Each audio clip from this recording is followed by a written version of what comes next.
Hola a todos, aquí la Pirata Gafapasta, en un nuevo programa de La Máquina del Tiempo del Club de los Cuentistas. Hemos tardado un poquito en volver, pero es que los inicios de las clases son bastante duros. Pero bueno, ya estamos aquí para hacer el tercer episodio de esta temporada. Y con él terminamos la prehistoria. Hoy hablamos de la domesticación animal.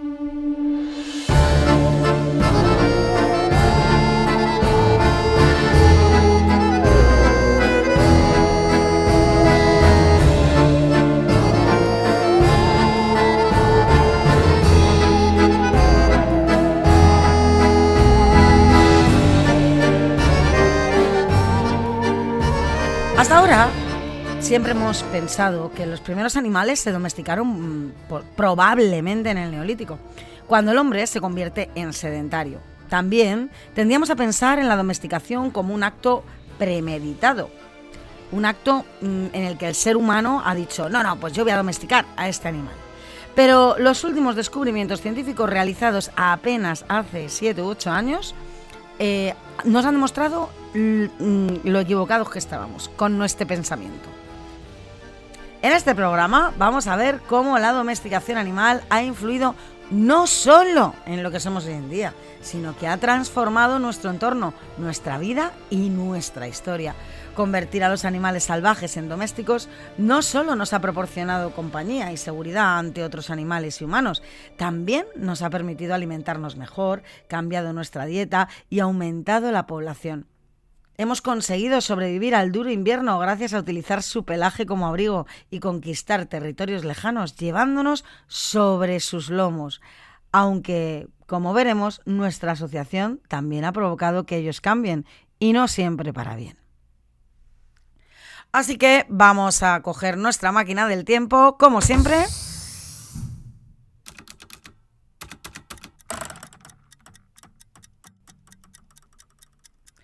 Y nos vamos a la prehistoria.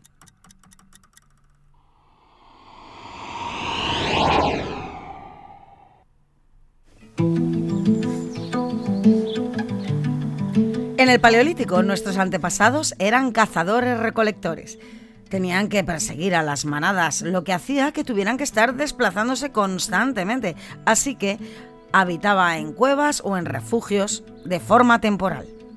En el Neolítico, el hombre descubrirá la domesticación de las plantas. Es decir, si plantamos unas semillas, las regamos y esperamos, tendremos un montón de grano sin tener que ir a buscarlo. Pero hay que esperar. Así que el hombre comienza a construir casas cerca de las fuentes de agua, como lagos, ríos, y así aparecerán los primeros poblados. Aunque el hombre, al principio, seguirá cazando, no será como antes. Evidentemente, los animales huirán de las poblaciones humanas. Podemos imaginar cómo en un día de caza a alguien se le ocurrirá capturar algún animal vivo y llevarlo al pueblo. Poco a poco criarán y el hombre descubrirá los beneficios de tener la carne directamente en el poblado.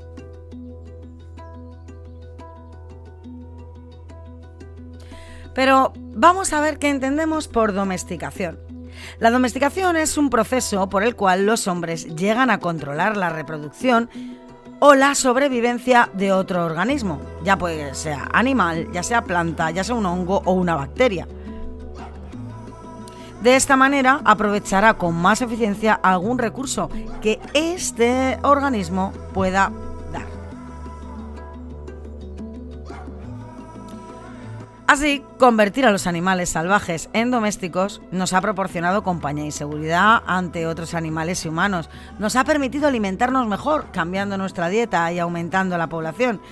Hemos conseguido sobrevivir al duro invierno gracias a utilizar el pelaje como abrigo y hemos conquistado sitios lejanos gracias a que nos han llevado sobre sus lomos.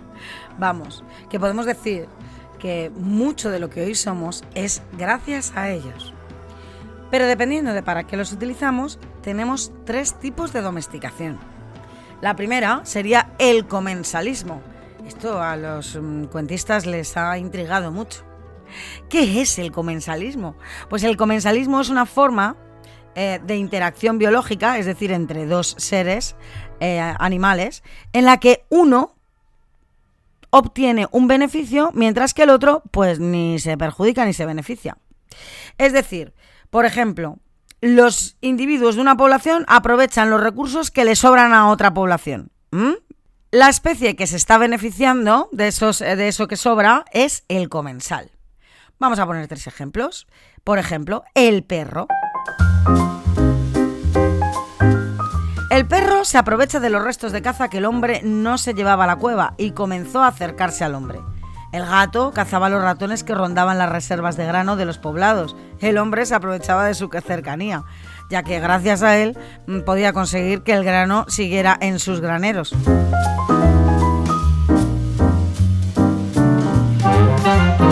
Y fijaros, tenemos un tercero. Durante la Filomena, esa nevada impresionante que tuvimos hace unos años, algunos de los jabalíes que vivían en el Pardo bajaron a Madrid porque no tenían alimento, había sido tapado por la nieve. Pudimos ver cómo las familias enteras de estos animales rebuscaban en las basuras y papeleras. Es fácil imaginar que durante el Neolítico hicieran lo mismo en momentos de escasez. Otra vía de domesticación es el alimento. Por ejemplo, las cabras, las ovejas, las vacas, las llamas, los búfalos de agua y más tarde las gallinas y los conejos fueron domesticados poco a poco para servir de alimento. Es cierto que ahora no se parecen a sus ancestros porque el hombre conscientemente o inconscientemente ha seleccionado los ejemplares que para él pues consideraba los más convenientes. De esa forma, poco a poco y lentamente, la evolución haría sus cambios, tanto físicos como psíquicos. También tenemos una tercera forma de domesticación, que sería los de tiro y monta. A estos pertenecería, por ejemplo, el caballo, el asno o burro y los camellos o los dromedarios. Son animales que han ayudado muchísimo al hombre. El caballo nos ha llevado en sus lomos, nos ha ayudado a tirar de carros y arados y ha ganado batallas. El burro ha cargado y transportado mercancías. Podemos decir que estos animales de tiro monta nos han ayudado muchísimo a llegar a ser lo que somos. Y ahora vamos a hablar pues de algunos de ellos, sobre todo de uno. Vamos a empezar por uno que nos gusta mucho a casi todos, ¿vale? Que es el perro.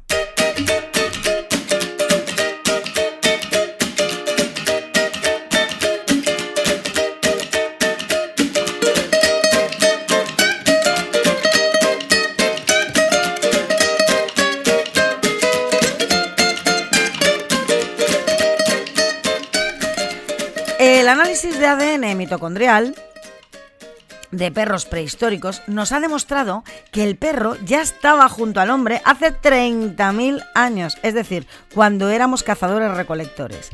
Siempre hemos pensado que los animales empezamos a domesticarlos en el Neolítico. Pues mirad, el perro lleva con nosotros desde mucho antes de que nosotros fuéramos sedentarios.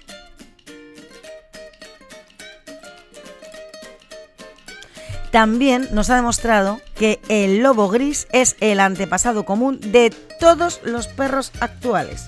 Nada de coyotes, perros salvajes o zorros como se ha pensado hasta ahora mismo. Lo que todavía no sabemos es en qué parte sucedió, es decir, si la primera domesticación fue en Europa o fue en Asia, probablemente en varios sitios a la vez. Pero vamos a imaginarnos a ver cómo pudo ser esta primera domesticación. Hace unos 30.000 años, algunos lobos empezaron a acercarse a los hombres que cazaban grandes animales como los bisontes. Imaginaos, muchas veces no podían llevar todo el animal, lo sabemos. O sea, cuando las tribus iban a cazar esos animales grandes, lo que hacían era cazarlos y coger rápidamente las partes que podían transportar, dejando el resto del animal allí pues para que vinieran los dientes de sable o los lobos a terminar con ese animal. Poco a poco, los lobos fueron acercándose a los campamentos del hombre. Al hombre le venía bien, porque cuando se acercaban al campamento algún tigre o algún oso, el aullido de ese lobo, de oído mucho más fino que el del hombre, le avisaría. Tal vez en algún momento el hombre se quedara con alguna camada perdida de esos lobos, y al crecer algunos de ellos volvían al bosque. Pero los más sociables se quedaban y volvían a tener hijos. Esto se fue repitiendo hasta que después de varias generaciones solo los lobos más sociables se cruzarían entre sí. Generación tras generación, el aspecto era menos intimidatorio y fiero. Algunos empezaban a nacer con el rabo curvo, o las orejas caídas, o con manchas blancas en el pelaje, o con todo a la vez. Se habían convertido en perros lobo. A estos cambios es a lo que llamamos síndrome de la domesticación, que es producido por los cambios hormonales y neuronales que a su vez producen cambios morfológicos y anatómicos. Darwin fue el primero en observar que los animales domésticos tienen rasgos comunes. Por ejemplo, menor tamaño, son más dóciles, el hocico más corto, orejas caídas, falta de pigmentación en algunas zonas y la neotenia, es decir, cuando los animales adultos conservan rasgos infantiles. Los perros han evolucionado y entienden las señales humanas de forma increíble. Entienden 350 gestos y palabras y han transformado su mirada para crear apego. Los músculos de los ojos son más grandes que los de los lobos y pueden levantar las cejas. Esto hace que pongan carita de pena para pedir alimento o una chuche y se debe a la interacción con los humanos. Nuestra asociación con el lobo nos ha ayudado desde siempre a cazar y a cuidar el ganado. Pero hoy en día tenemos perros de terapia, perros policía y perros que nos ayudan en situaciones de emergencia.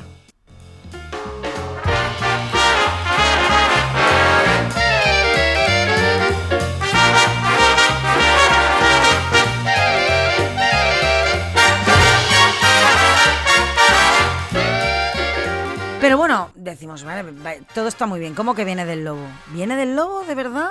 O sea, ¿también el chihuahua? Bueno, a ver, la mayoría de las razas de perro empezaron a crearse a base de la manipulación consciente, es decir, o sea, que el hombre dijo, oye, voy a empezar a juntar a perros más pequeños cada vez o a perros que corran más cada vez, ¿vale? Por parte del hombre. Hace apenas 200 años que empezó la selección para hacer razas y hoy existen unas 400. La más pequeña es el chihuahua y la más grande es el gran danés. Pero la creación de razas hace que para tener el perro perfecto, pues muchas veces tengamos que juntar a padres con hijos, a hermanos con hermanas, porque tenemos el perro perfecto y queremos que continúe siendo perfecto. Entonces la gente, los criadores, lo que hacen es crear de forma endogámica, es decir, dentro de la misma familia, y esto hace que algunas razas pues tengan graves enfermedades y trastornos. Bueno, no vamos a continuar esto, que es bastante triste. Los chuchis también molan mucho. Yo tengo un chuchi maravilloso que se llama Crispín y es guapísimo. Y además, bueno, pues deciros que tienen menos enfermedades que los perros de raza. Así que, si queréis un perro, podéis adoptar, ¿eh? Que están ahí esperando a que los quieran mucho. Vamos ahora, por ejemplo, con las ovejas. La oveja fue uno de los primeros animales de la granja domesticados, hace unos 10.000 años. Los humanos habían descubierto que si plantaban semillas ya no tendrían que ir a recolectarlas, pero eso les obligaba a dejar de ser nómadas y esperar a que saliera el trigo o lo que hubiera plantado. Cada vez se tenía que ir más lejos a cazar, hasta que un día alguien trajo un par de ovejas vivas al poblado. Las ovejas eran dóciles y podían criar. De esta manera no tenían que salir a cazar. Pero, un momento, cuidado, las ovejas de hace 10.000 años no eran tan mulliditas como las de ahora. Su antepasado era el muflón asiático, no tiene lana y además su pelo es oscuro para camuflarse. Podemos decir que al principio los rebaños serían de ovejas negras y la rara sería la blanca. Poco a poco se fue seleccionando ejemplares que tenían la capa más densa de pelo, a los raros ejemplares blancos y empezaron a mezclarlos entre sí. De esa manera, la oveja de hace 7.000 años ya se parecía más a la nuestra, es decir, blanca y mullidita.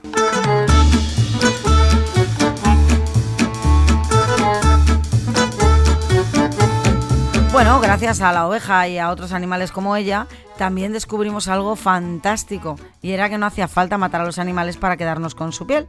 Así que esta oveja tan blanquita y mullidita que habíamos conseguido, podíamos cortarla el pelo varias veces al año y hacer lana. Y gracias a la lana se inventó el telar. Y gracias al telar, hace 5.000 años, el hombre pudo empezar a hacer tejidos que eran mucho más cómodos y mucho más calentitos para poder sobrevivir. Además de la oveja, pues se aprovechaba su carne, su leche. El aumento de proteína fácil hizo que la gente estuviera más y mejor alimentada, tuviera más hijos y tuviera más esperanza de vida, aumentando así la población.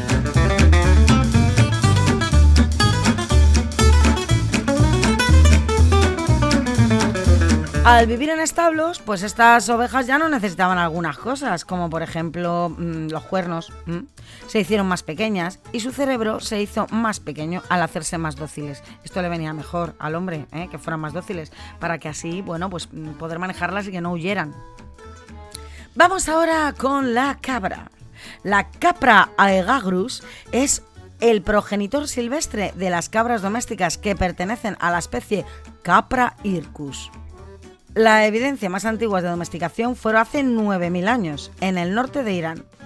El fácil acceso humano al pelo de la cabra, la carne y la leche fueron las principales motivaciones para poder domesticar a este animal. Las pieles de cabras se usaron popularmente hasta la Edad Media para contener agua, vino y acampar, es decir, hacer tiendas de campaña. Y en ciertas regiones como pergamino para escribir. Y esto ya lo hemos visto en los cuentistas, que a nosotros nos gustaba mucho la piel de cabra para hacer en la Edad Media nuestros pergaminos.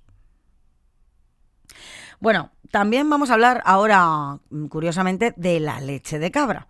La leche de cabra es uno de los productos lácteos más consumidos en el mundo. De hecho, casi 3/4 partes de la población mundial consume leche de cabra. Nosotros estamos aquí como más acostumbrados a la de vaca, pero hay muchas poblaciones dentro del mundo que prefieren la de cabra.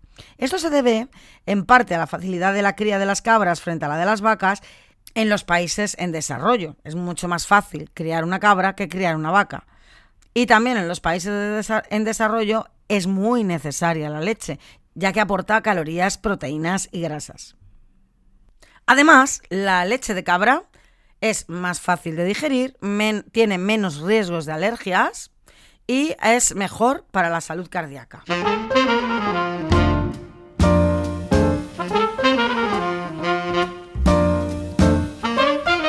Bueno, y vamos ahora con los toros y las vacas. ¿Cuál fue el antepasado de los toros y las vacas? Bueno, pues el uro. Y se estima que apareció en la península ibérica hace unos 800.000 a 700.000 años. De aquí se extendió por todo el norte de Europa. El uro fue desapareciendo paulatinamente debido a la caza, pero también al retroceso de los bosques y a la domesticación. El último ejemplar conocido fue una hembra que murió en el antiguo bosque de Jaktorov, Polonia, en, agarraos, 1627. O sea, hace relativamente poco. Las vacas se domesticaron más o menos al mismo tiempo que las ovejas, hace 10.000 años. Pero en este caso es difícil imaginar cómo el ser humano pudo con un animal tan enorme. Los uros pesaban 1.500 kilos, medían 2 metros de altura y sus astas podían medir 1 metro. Estos auténticos gigantes se fueron reduciendo de tamaño durante 3.000 años. Ahora pesan unos 600 kilos. Es decir, nuestro toro. El ganado bovino es apreciado por su carne, su piel y su leche, la cual consumimos desde hace 9.000 años y que en tiempos de escasez nos ha salvado por su carga nutritiva. Hoy en día, la estabulación intensiva de estos animales está creando un grave problema para el planeta. Las vacas liberan 100 millones de toneladas de gas metano por sus eructos y flatulencias, y es una gran carga para la atmósfera, ya que es uno de los gases invernaderos. Como curiosidad, deciros que el ser humano es el único animal que toma leche después del destete de su madre. En teoría, todos los animales dejan de digerir la leche a cierta edad, pero el hombre evolucionó creando una enzima que le hace tolerar la leche. Bueno, no todos, Todavía hay ciertos humanos que son intolerantes a la lactosa. Y vamos con la gallina. El gallo silvestre fue domesticado hace al menos 7.000 años en Asia y posteriormente introducido en todo el mundo. Nuestras gallinas son descendientes de la variedad de gallo salvaje rojo, con algo de hibridación del gallo salvaje gris. El atractivo de los cultivos de arroz seco atrajo a las aves de la jungla, los antecesores de la gallina doméstica. comenzaron a dejar los bosques y a vincularse con los seres humanos. Curiosamente, se cree que su principal función entre los humanos fue la de gallo de pelea. Sí, no para comérselo. Y que fue más tarde cuando empezó a utilizarse como alimento. O sea, que lo probaron y dijeron, esto está buenísimo, y un caldo de gallina de verdad que resucita a un muerto. ¿Y qué fue antes, el huevo o la gallina? Preguntárselo a los cuentistas que lo saben. Y vamos con el cerdo. Existen dos procesos paralelos de domesticación del cerdo. Uno en Oriente Próximo, hace unos 13.000 años, y otro en China, fechado en el 4900 a.C., lo cual convierte al cerdo en uno de los primeros animales utilizados por el ser humano. De allí llegaron a Europa y aquí se cruzaron de nuevo con nuestro jabalí salvaje. Se cree que estos animales pudieron pertenecer al grupo de comensales en la domesticación, ya lo hemos dicho antes, es decir, que el jabalí empezara a acercarse a las primeras poblaciones neolíticas en busca de restos de comida, en los muladares, por ejemplo. Los muladares eran las zonas donde las poblaciones tiraban sus animales muertos. Esto por si no lo sabíais. Los primeros cerdos se empezaron a alimentar en bosques de hayas, robles y nogales, y cuando estos empezaron a escasear, los metieron en chiqueros y los alimentaron pues con restos de verduras, desechos de la mesa. Con el tiempo llegamos a crear 100 razas. Todo para hacer que cada ejemplar tuviera más carne. Hoy en día, un cerdo puede pesar a los 6 meses unos 90 kilos. Los cerdos domésticos son más grandes porque se les ha modificado genéticamente para que tengan más apetito. Pero además, tienen más vértebras que los jabalís. Los cerdos tienen 21 y los jabalís 19.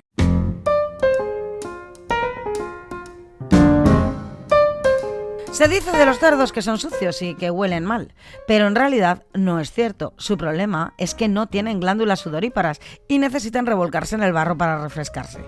Cuando están encerrados en chiqueros o en un sitio seco, el cerdo está obligado a revolcarse en sus heces para sobrevivir. Si vivieran libres, nunca jamás harían eso. Es importante que estén en un sitio limpio y con barro. Otras curiosidades de los cerdos es que a nivel metabólico es muy parecido al ser humano y tiene las mismas enfermedades. No es sensible al sabor amargo, por lo que puede comer de todo, y es una de las especies más inteligentes del planeta. Se comunican entre sí constantemente y reconocen personas, lugares y direcciones.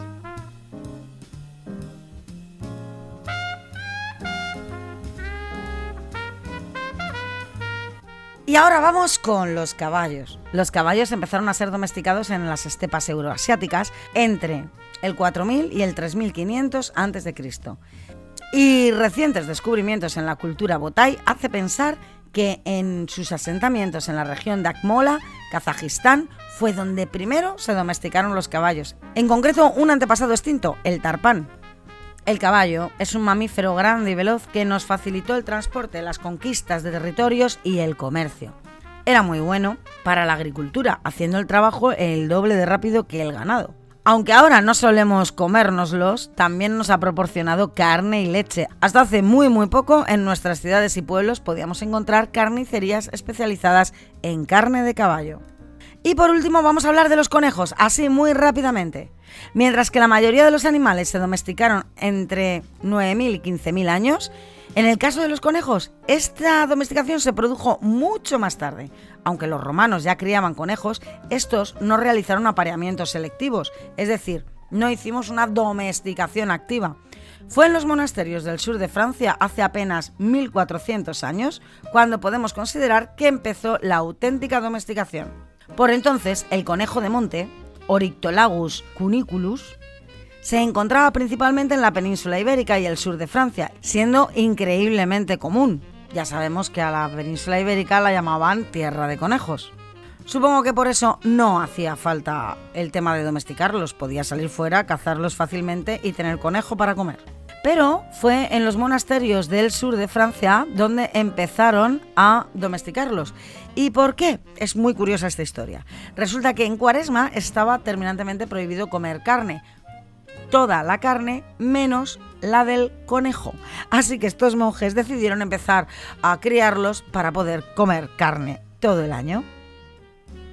Las primeras razas son del siglo XVII y hoy en día hay más de 200, muy diferentes entre sí. Actualmente lo criamos para consumir su carne, su piel, pelo y proteínas terapéuticas. Pero últimamente se han creado muchísimas razas para utilizarlas exclusivamente como mascotas. Y como curiosidad, os voy a decir que en España solo tenemos 2 razas domésticas, que es el antiguo pardo español y el gigante de España. Bueno, y hasta aquí, nuestro programa sobre la domesticación animal, que hemos hablado de un montón de animales y espero que hayamos aprendido muchísimo sobre cuándo empezó la domesticación animal. Y la semana que viene, pues la semana que viene ya empezamos con las antiguas civilizaciones. Así que, bueno, sorpresa de lo que vamos a hablar. La verdad es que no sé cuál va a ser de todos. Bueno, sorpresa.